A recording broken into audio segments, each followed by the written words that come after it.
नमस्ते। विश्व स्वास्थ्य संगठनको एउटा तथ्याङ्क छ नि, अलिकति सोचमग्न बनाउने खालको।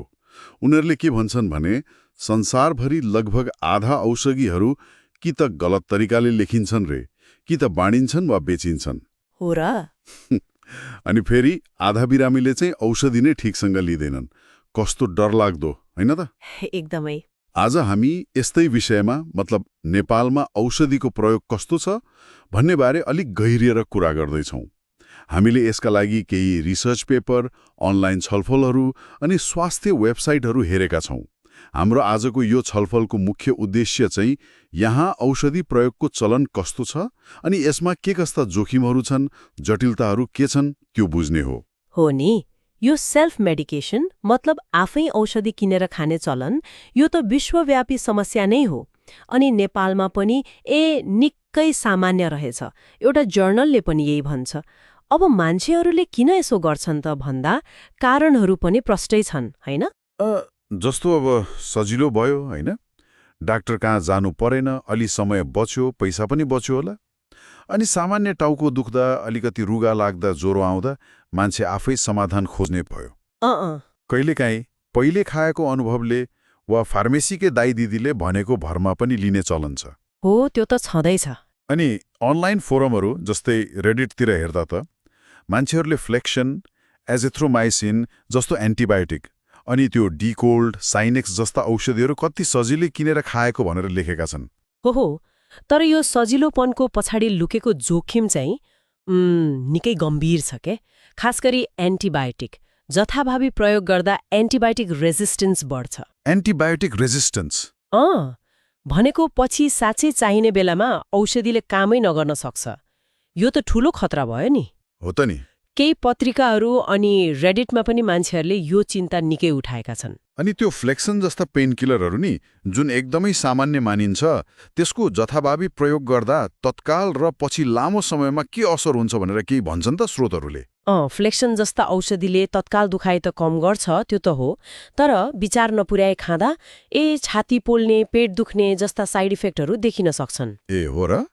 अनि त्योभन्दा पनि चिन्ताको कुरा चाहिँ लामो समयसम्म डाक्टरको सल्लाह बिना यस्ता पेनकिलर खाइरहँदा मृगौलामा नराम्रो असर पर्न सक्छ। मृगौलामा? हो, एउटा स्टडीले त के देखाएको छ भने नेपालमा लगभग 6% वयस्कहरूमा क्रोनिक किडनी डिजिज CKD छ रे। 6%? त्यो त धेरै हो नि। हो नि, यो एकदम गम्भीर कुरा हो।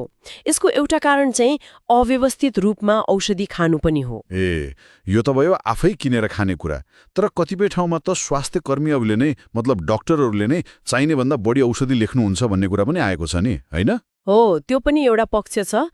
अनलाइन फोरमहरूमा हेर्दा कतिले डाक्टरहरूले अनावश्यक औषधि, खास गरी भिटामिन, सप्लिमेन्टहरू धेरै लेखिदिनुहुन्छ भन्ने गुनासो गरेका छन्। भिटामिनहरू पनि?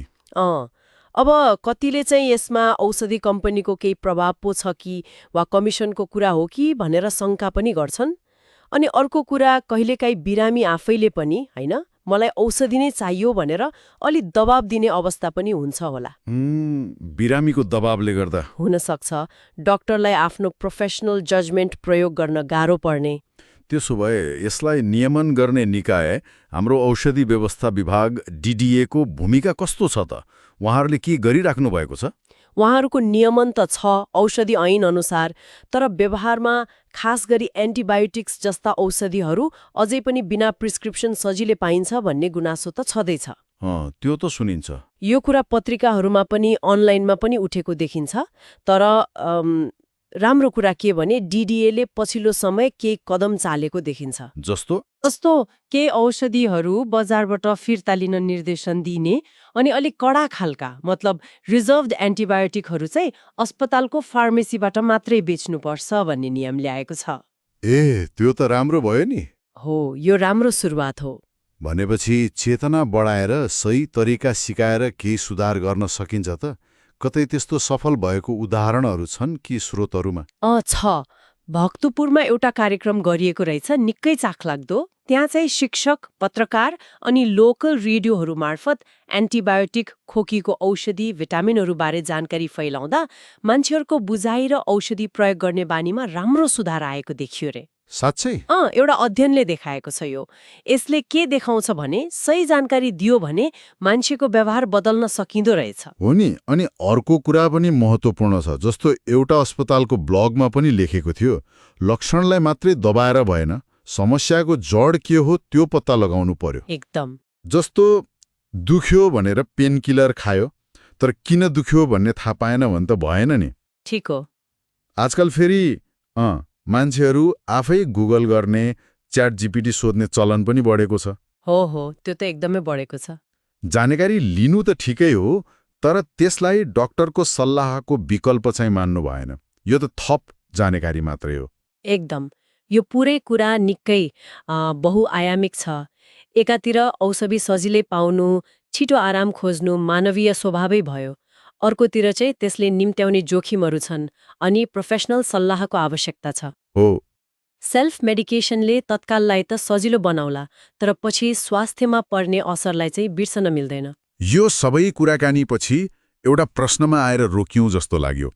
यस्तो खालको अवस्थामा जहाँ सजिलै औषधि पनि पाइन्छ, जोखिम पनि छ अनि जानकारीका स्रोत पनि धेरै छन्, यस्तोमा हामी व्यक्तिहरूले आफ्नो औषधि प्रयोगबारे कसरी अझ जिम्मेवार बन्ने होला?